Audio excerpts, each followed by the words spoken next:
Anda menyaksikan Liputan 6 Talk, saya Jati Dharma. Hari Selasa 2 Juni 2026 sekitar pukul 9 malam Mensesnek mengumumkan pergantian Kepala Badan Gizi Nasional Dadan Hindayana yang digantikan oleh Nani S. Deyang.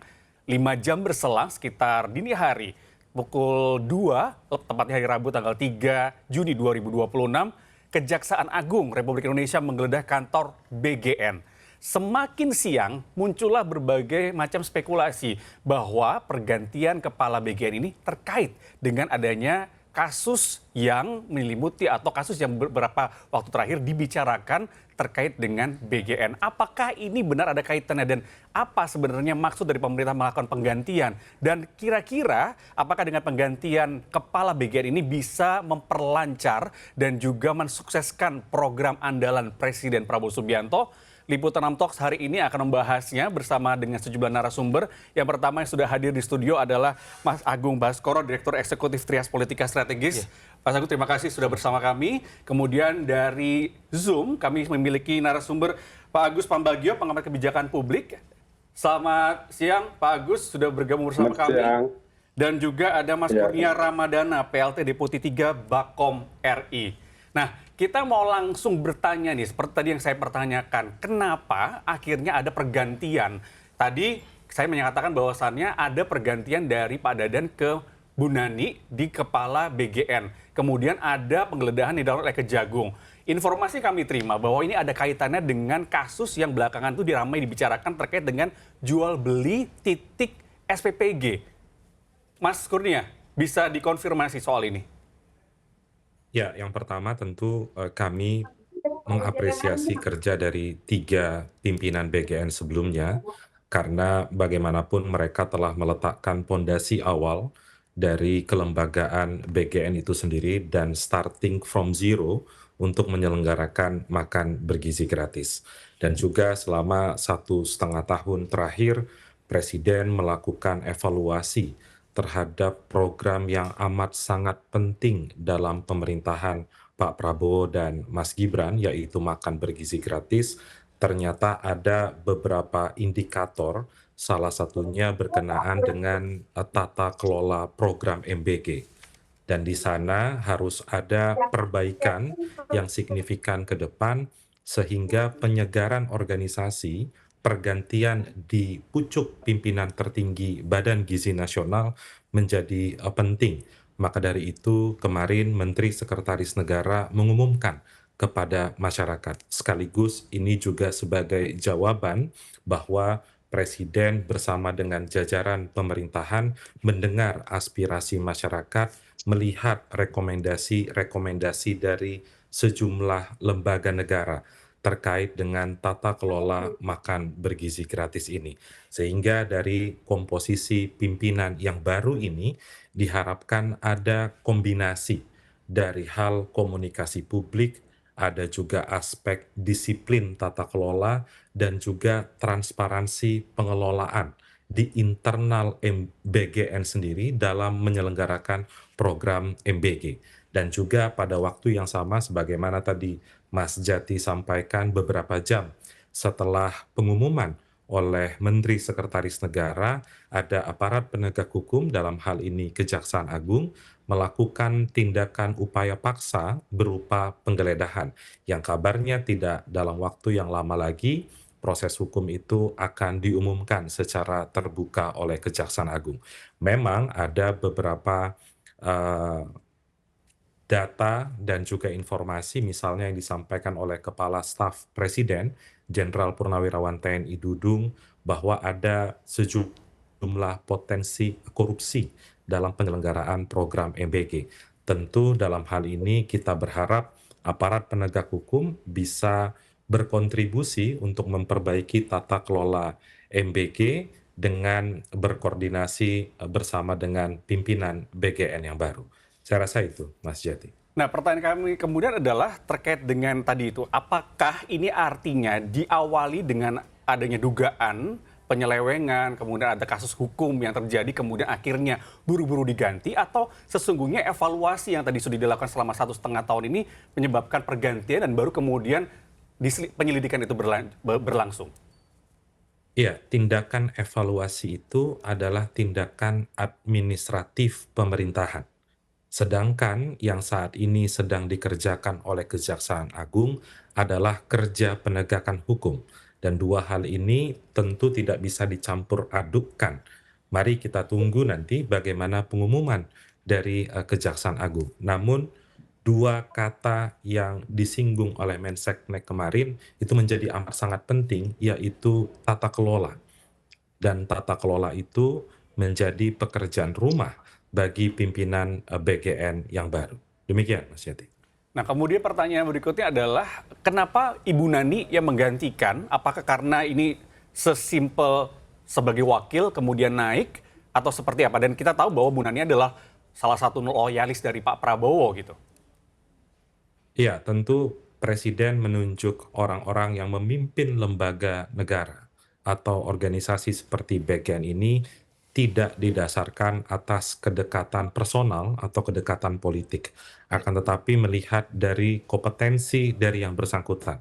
Kita tahu Bu Nani selama ini punya rekam jejak panjang di BGN dalam hal melihat menginvestigasi sidak ke banyak SPPG dan menemukan banyak pelanggaran. Sehingga Bu Nani diangkat Presiden menjadi kepala BGN, tentu itu menjadi sinyal akan ada perbaikan tata kelola di program makan bergizi gratis dan juga internal kelembagaan Badan Gizi Nasional. Demikian, Syati. Ke Pak Agus, Anda melihatnya ini seperti apa pergantian ini dilakukan setelah 1,5 tahun dilakukan evaluasi dan program berjalan, dan kemudian juga banyak sekali suara-suara dari masyarakat mengatakan bahwasannya ini tuh ada penyelewengan dalam BGN terkait dengan program MBG. Ya, sejak awal kan tahun 2024 saya sudah sampaikan bahwa PGN ini dibentuk underlying-nya kurang jelas dan terburu-buru. Kemudian juga kenapa harus seluruh Indonesia, kenapa tidak dilihat daerah-daerahnya. Saya sudah ingatkan, karena kalau cara mengelola seperti itu, pasti nanti akan terjadi korupsi. Ya, sekarang sedang kita lihat benar atau tidak pernyataan saya 2 tahun yang lalu. Karena ini berbahaya, saya bilang bahwa yang mengkonsumsi itu adalah anak-anak, di mana pencernaannya itu belum stabil. Sehingga harus hati-hati dalam menangani ini. Dan saya lihat dan saya sudah sampaikan berkali-kali, tolong BPOM itu sebagai lembaga yang memberikan izin pangan dan mengawasi pangan itu dilibatkan paling tidak menjadi salah satu wakil ketua, karena dia harus mengawasi. Kan terbukti PGN sejak tahun lalu itu masuk barang makanan olahan yang tentu itu sudah ada di bawah koordinasi dengan BPOM. Nah, kalau sampai terjadi sekarang, ya itu selain tata kelolanya belum benar, sudah berkali-kali saya sampaikan juga, ya akhirnya akan merambat kepada kasus korupsi. Karena pemilihan lokasi, kemudian kreditnya, kemudian jadi suppliernya, kan satu supplier bisa untung sekian miliar dan seterusnya, itu kan aneh.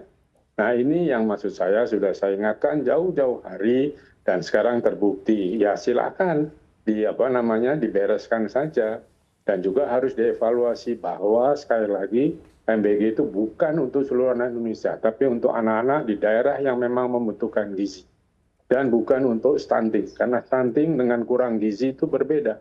Stunting itu adalah sakit gizi untuk anak usia 0 sampai 1000 hari, berbeda dengan kurang gizi. Nah, semua definisi-definisinya ini tolong dirapikan dulu. Kan sekarang mau mencakup lagi di mana itu di tanah suci lah anak-anak itu, terus apa, jadi kemana-mana tidak jelas dan itu anggarannya besar sekali. Jadi dari situ saya tidak heran kalau sekarang dilakukan pergantian. Tetapi sekali lagi Bu Deyang juga itu adalah wartawan kan, bukan saya underestimate beliau. Beliau apakah sudah paham soal tata kelola negara, sudah paham tata kelola swastanya, karena akan jadi supplier dan sebagainya. Kalau tidak, nanti dia dibohongi lagi oleh para pemain. Itu saja. Pak Agus, tapi kan kalau tadi sempat dikatakan oleh Mas Kurnia bahwasannya track record-nya di Bu Nani ini juga cukup panjang ketika itu ditunjuk oleh Pak Prabowo menjadi wakil dan melakukan investigasi. Kemudian kita lihat sekali begitu banyak video-video viral yang memperlihatkan Bu Nani ini menginvestigasi dan menemukan banyak-banyak ketidaksesuaian antara yang diinginkan dan juga yang dilaksanakan. Apakah ini masih menjadi hal yang buat Anda masih belum srek? Ya, karena sekali lagi Bu Deyang dengan segala mohon maaf, beliau kan wartawan dan buzzer dan sebagainya. Dan ini adalah mengurus tata kelola. Saya berharap dalam jadi wakil itu sudah belajar banyak beliau soal tata kelola, karena ini bukan barang mudah dan ini menyerap anggaran terbesar di Republik ini dari APBN. Jadi kalau tidak paham benar dengan tata kelolanya, itu berbahaya. Oke. Mas Agung, ya, Anda melihatnya seperti apa? Ini ada pergantian, Betul. tadi yang dikatakan oleh Pak Agus bahwa saatnya ada rasa tidak percaya juga walaupun diganti dengan orang yang baru, dengan track record yang tadi juga disampaikan oleh Mas Kurnia. Bagaimana dengan Mas Agung melihatnya? Ya, pertama saya melihat BGN ini sebuah tim ya, Badan Gizi Nasional. Jadi kalau misalkan ada reshuffle di BGN yang menyentuh kepala BGN itu sendiri dan diganti, saya kira ini sebuah langkah positif. Ya, walaupun harus dilihat apakah tim yang melengkapi komposisi BGN ini benar-benar bisa menyempurnakan kerja-kerja kepalanya. Satu wakil ketua umum berlatar belakang orang keuangan, fokus memperbaiki tata kelola yang tadi dikritik oleh Pak Agus. Kemudian satunya militer gitu, fokus untuk mendisiplinkan organisasi. Harapannya memang benar-benar bisa lebih baik semacam itu. Dan saya berharap ada lagi nih wakil yang memang secara substansi mengawasi soal menunya tadi. Pak Agus mengatakan bahwa ada orang BP POM di sana. Saya sepakat juga itu. Artinya apa? Makan bergizi gratis ini orang gizinya harus ada. Jangan sampai nggak ada gitu. Ini kan yang selama ini menjadi kritik besar publik bahwa ketika kita ngomong menu atau makan bergizi gratis, orang yang memang punya latar belakang gizi itu tidak ada atau belum ada semacam ini. Harapannya dengan reshuffle ini ataupun restrukturisasi ini ada orang-orang kompeten, orang-orang yang merit yang bisa hadir untuk membantu Mbak Nani gitu. Ya saya dalam tanda petik di sini tidak sepakat juga kalau misalkan latar belakang wartawan kemudian dalam tertib buzzer itu nggak bisa kemudian mengadaptasikan kerja-kerja yang lebih baik ya, karena kan ini tim, bukan semuanya di Mbak Nani gitu. Itu satu. Yang kedua, memang nggak bisa dimungkiri reshuffle ini punya syarat muatan politis yang kuat. Suka atau tidak, saya teringat ke Koperasi Desa Kelurahan Merah Putih yang kemarin juga menterinya di reshuffle. Yang sekarang kemudian dalam tanda petik sama orang dari Partai Gerindra ya, Pak Ferry Juliantono. Nah jadi Mbak Nani ini memang orang yang dekat dengan Presiden, dalam artian saya ingin mengatakan bahwa ya program makan bergizi gratis, kemudian program Koperasi Desa Kelurahan Merah Putih, ini ingin benar-benar menjadi flagship Presiden Gerindra supaya bisa benar-benar terkontrol, terjaga dengan baik kualitasnya. Karena yang jadi soal kan sekarang ini fase kualitas. Fase kuantitas sudah ada banyak jutaan penerima, ya 60-70 juta gitu, tapi itu nggak cukup. Ya, karena apa? Karena kritik kemarin muncul ketika ada yang keracunan, ada ketidakprofesionalan SPPG, kemudian ada soal tata kelola keuangan yang bermasalah semacam itu. Nah, saya kira di fase kualitas ini Mbak Nani bisa memastikan hal-hal itu tidak terulang lagi. Dan ini waktunya nggak panjang. Ya honeymoon period ini mau nggak bisa seperti sebelumnya 1,5 tahun, bisa jadi hanya hitungan hari. Kalau nggak Mbak Nani dan tim nggak perform, bisa berubah lagi ini barang semacam itu. Jadi menurut saya waktunya nggak banyak sehingga ini harus ditunjukkan kepada publik bahwa BGN sudah berubah, BGN lebih inklusif, lebih akomodatif terhadap kritik, termasuk kalau memang perlu dievaluasi, ya bahwa MBG itu tidak harus ke semua, tapi ke tadi Pak Agus bilang ke para pihak yang membutuhkan saja. Karena apa? Ada tekanan besar terhadap APBN kita sementara ini, kemudian situasi ekonomi tidak kondusif, dan ada keraguan dari publik bahwa trickle down effect itu memang benar-benar sampai dirasakan ke masyarakat. Ya, saya dengar hanya 5% saja menggerakkan ekonomi di bawah, karena selebihnya tetap kembali ke pusat semacam itu. Ya. Mas Kurnia, ini ada dua kritikan yang hadir di studio kali ini adalah dari Pak Agus dan juga Mas Agung terkait dengan gizi. Ini dari awal sejak badan ini didirikan, tidak ada nih orang yang ahli gizi di dalamnya. Kemudian kritikan itu makin kemari makin mencuat. Nah, bagaimana dengan pemerintah sendiri? Apakah dengan evaluasi 1,5 tahun ini di tim yang baru ini akan dimasukkan orang gizi seperti kalau tadi Pak Agus sempat ngasih idenya orang BPOM diikut sertakan di sana? Kan bukan hanya dari narasumber SCTV hari ini ya, atau Liputan 6. Kritik ini terus-menerus ada, bahkan selama 1,5 tahun program MBG berjalan.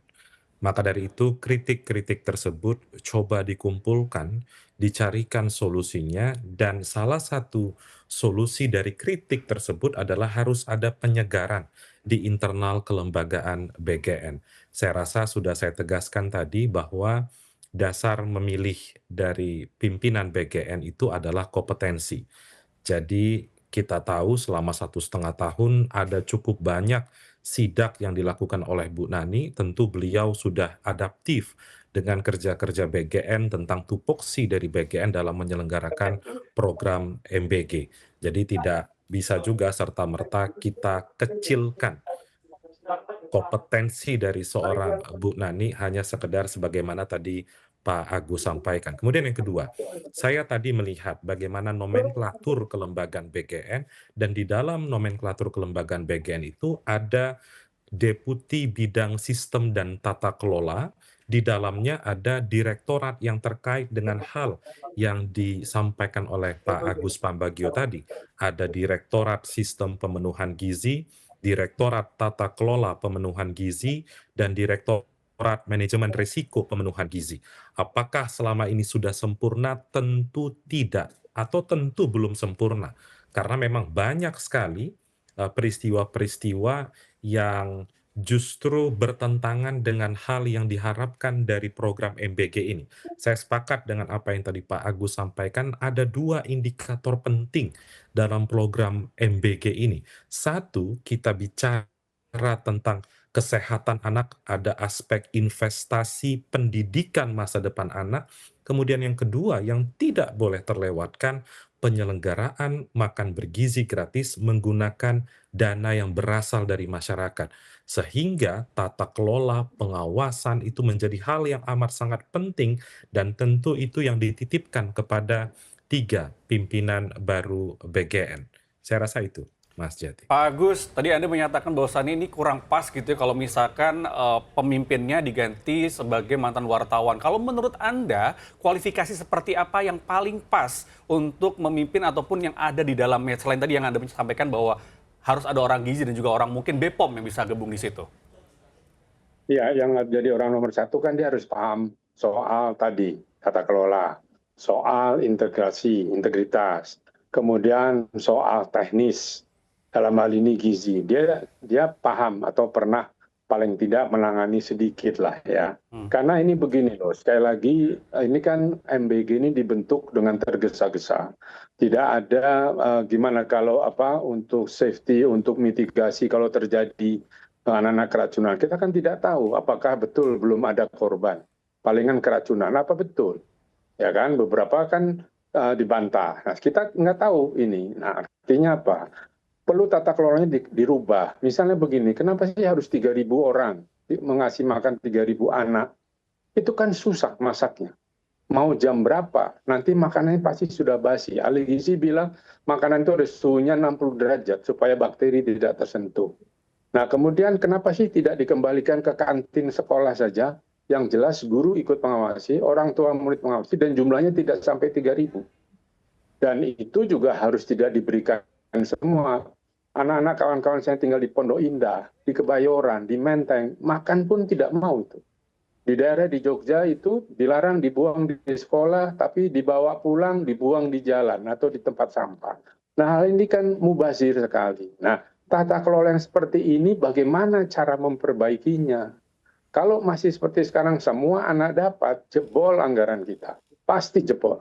Nah, ini sudah terbukti kondisi, selain jangan menyalahkan hanya perang Iran sama Amerika, tetapi kita sendiri juga fiskalnya juga mengkhawatirkan. Nah, jadi tolong dengan situasi seperti ini, tata kelolanya dibereskan lagi, dirapihkan lagi. Siapa yang perlu? Ya kan? Mau tetap, saya dengar kapan ya Presiden bicara, saya lupa, untuk masuk stunting lagi, sudahlah. Tinggalkan saja. Stunting sudah ada programnya sendiri sejak 5 tahun, 6 tahun yang lalu, dan itu sudah berjalan meskipun tertatih-tatih juga. Nah, sekarang ini yang harus dibereskan. Jadi yang dibereskan oleh BGN adalah anak yang kurang gizi, bukan anak yang sakit gizi. Oke, Mas Kurnia, bisa ditanggapi cakupan luasan dari program MBG ini? Banyak yang mengatakan bahwanya udahlah dikurangin aja, jangan sampai 3.000, jangan nasional.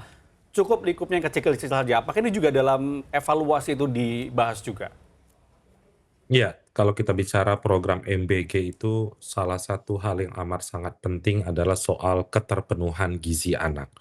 Jadi yang diharapkan adalah gizi seluruh anak Indonesia dapat tercukupi dengan adanya program makan bergizi gratis.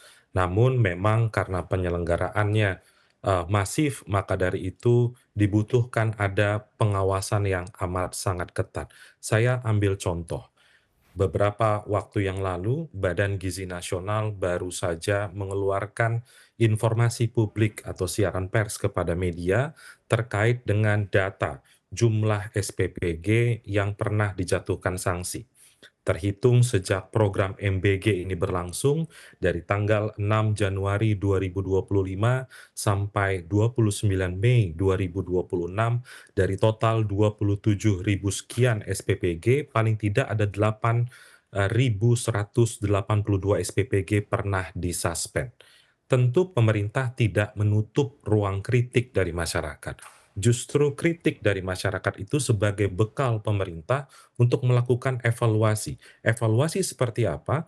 Evaluasi yang sifatnya direktif langsung terhadap SPPG yang bandel dalam tanda kutip, misalnya ada penyelewengan di sana, kemudian evaluasi secara menyeluruh sebagaimana yang saat ini dilakukan oleh Presiden dengan mengubah komposisi dari pimpinan BGN. Demikian, Mas Jati. Oke, ini menarik sekali ketika satu program yang begitu besar, program andalan dari Presiden Prabowo, kemudian 1,5 tahun berjalan dievaluasi, ada dugaan, mengemuka ada dugaan kasus hukum di sana yang diselewengkan. Kalau Mas Agung melihatnya, ini akan berpengaruh seberapa besar kepada sosok Pak Presiden, citra dari seorang Presiden Prabowo? Iya, pengaruhnya besar pasti. Ini flagship utama pemerintahan Prabowo gitu. Jadi otomatis program ini harus sesempurna mungkin. Zero tolerance terhadap beragam macam kesalahan. Apakah soal keracunan, apakah soal ketidakprofesionalan PSPPG, apakah soal-soal dalam tanda petik dugaan penyelewengan anggaran semacam itu. Jadi tidak ada boleh lagi istilah saya celah ataupun kekurangan yang itu bisa beresiko terhadap approval rating presiden ataupun elektabilitas presiden kalau misalkan periode kedua mau maju lagi. Dan maksud saya begini, Mas Kurnia ya, ini honeymoon period, masa kerja Mbak Nani sebagai ketua BGN ini nggak panjang gitu. Jadi nggak bisa lagi trial and error. Kalau saya harus action and action gitu. Karena apa? Karena publik ini kan terus matanya tertuju ke MBG. Karena ini setiap hari diberikan semacam itu. Jadi kalau misalkan tidak sempurna kualitasnya, mending menurut saya dihentikan dulu sementara ini semacam itu. Sampai nggak cuma beberapa SPPG tapi hentikan dulu sementara ini karena kan baru diganti ketuanya. Ketuanya udah siap perform nggak? Siap dikritik nggak? Siap lagi nggak menerima masukan-masukan konstruksi dan struktural fundamental dari publik gitu. Saya bukan apa-apa, saya tidak mau presiden kita terus menerima kritik-kritik yang seharusnya tidak dia terima akibat ketidakprofesionalan anggota dan bawahannya, Mas.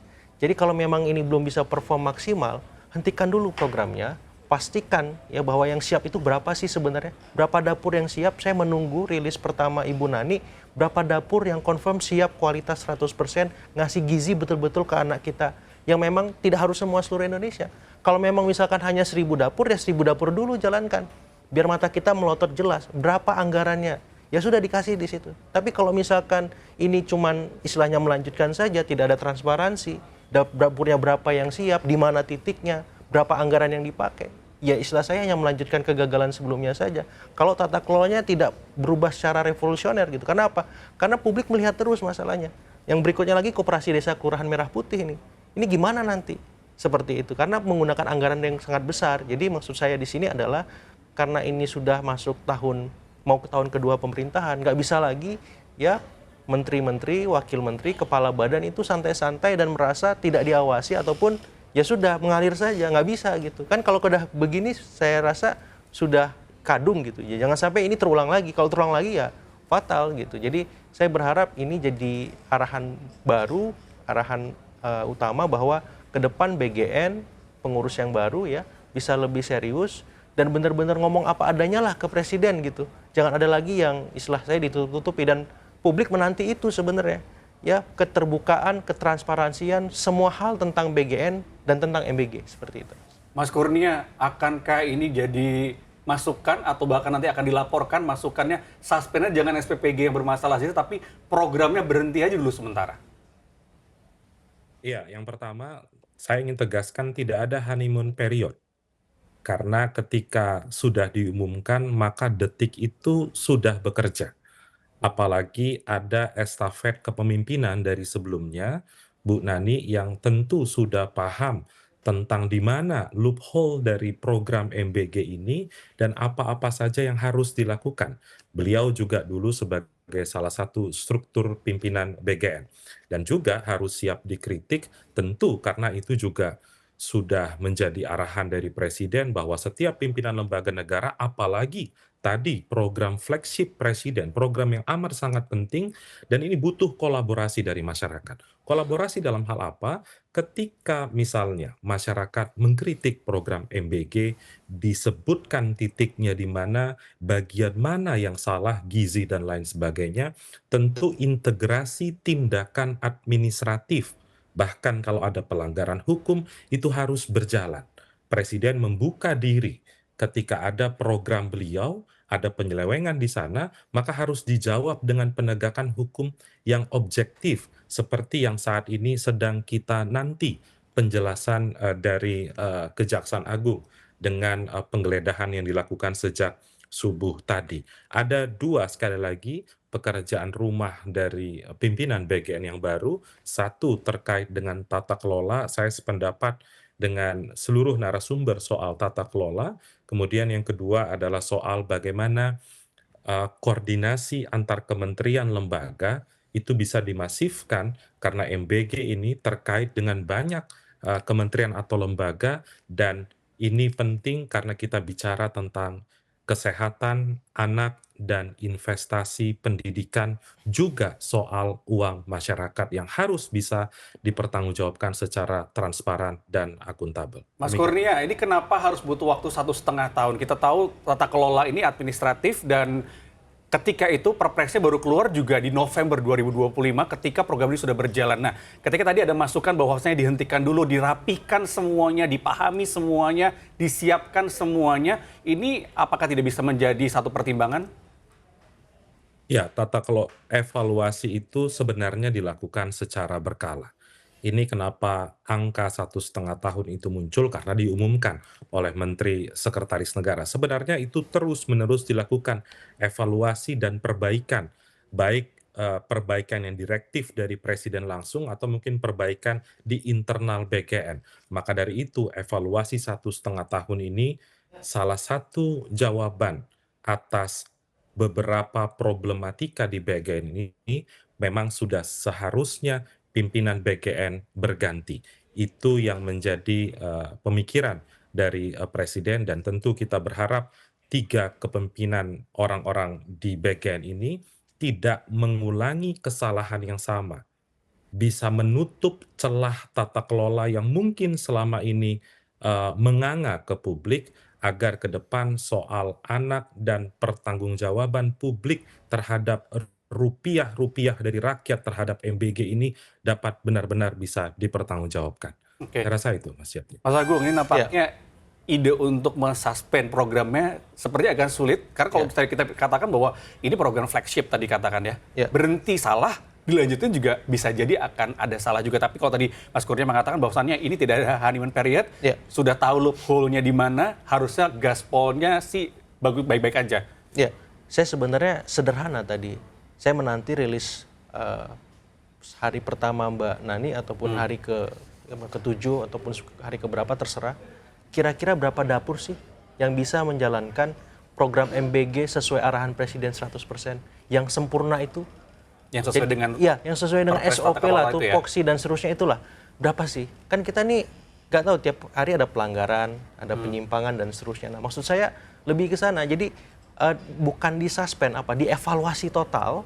Ya, kalau evaluasi sudah ada, karena Mbak Nani kan suka sidak tuh, pasti udah tahu tuh berapa jumlah yang perform, berapa yang siap. Nah, itu dirilis ke publik. Jadi kalau misalkan nggak sampai pada titik 100% itu, berhentikan dapurnya. siapkan benar-benar dapur itu gitu. Jadi beroperasi sesuai dengan harapan dan ekspektasi publik gitu. Karena kan publik tiap hari melihat contoh di Jepang seperti itu, di Amerika begitu, di Australia begitu. Kan di era sosmed kayak gini kan komparasi-komparasi semacam itu jadi Studi susah. banding dilakukan banyak Iya, orang dan ya. itu di sosmed tiap hari di timeline lewat mereka ngebandingin. Nah, saya nggak mau. Kita perbandingannya yang paling kurang baik gitu loh. Jadi maksud saya di suspend ini yang tidak perform, yang bermasalah dapurnya. Jadi yang ada nih dapur berapa sih sebenarnya yang benar-benar bisa berjalan 100% sesuai arahan itu? Oh, cuman 1000, oh cuman 100, ya sudah jalanin dulu. Publik itu tenang. Pasar itu nggak bergejolak seperti sekarang kalau transparansi itu hadir. Nah masalahnya itu nggak hadir gitu. Jadi kalau misalkan kita ngomong administrasi terus 1,5 tahun ini lelah sekali kita.